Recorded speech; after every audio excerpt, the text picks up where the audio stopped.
Winter season चल रहा है और पेरेंट्स जो हैं बहुत ज़्यादा परेशान हैं बच्चों की खांसी को लेकर। तो एक ऐसा टोटका है जो खांसी में इंस्टेंट रिलीफ दिला सकता है।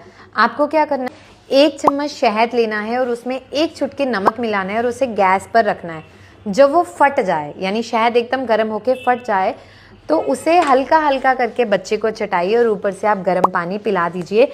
जो बच्चे को बार बार धसका आ रहा है, जो कफ आ रहा है, उसमें उसे इंस्टेंट रिलीफ मिलना स्टार्ट हो जाएगा।